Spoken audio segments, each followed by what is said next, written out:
আমার ছোটবেলায় আমার মনে আছে, আমি মাদ্রাসার থেকে আইসা বারান্দায়, বাসার বারান্দার মধ্যে বসছি, মোড়ার মধ্যে। কুমিল্লা শহরে আমাদের বাসা ছিল।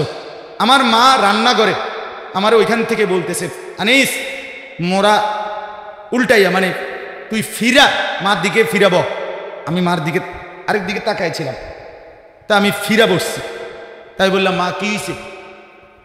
ওই ঘরের জানালা দিয়া ওই বাড়ির পাশের বাসার কাজের মেয়ে তোর দিকে চাইয়া রয়েছে।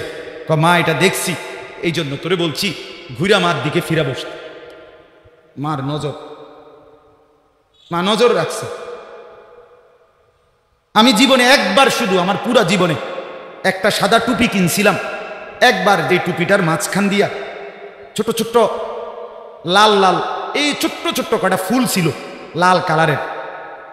এই একটা টুপি শখ করে এমনি ভালো লাগছিল, কিনছিলাম ওই মাহফিলে যে দোকান বসে এডির থেকে।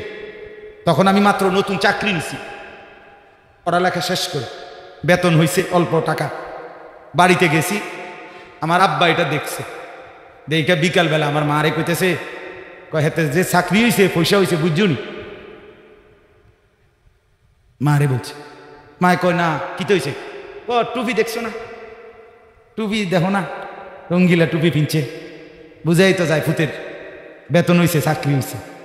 রাত্রে আসার পরে মা, আমি বাহিরের থেকে আসছি, আরে মা আমারে বলছে, ফুত তোর আব্বা মনে হয় টুপিটা পছন্দ করে না, সারা জীবন তোরে সাদা টুপি পরাইছে, তুই কিনলে গাই লাল ফুলওয়ালা টুপিটা কিনলি।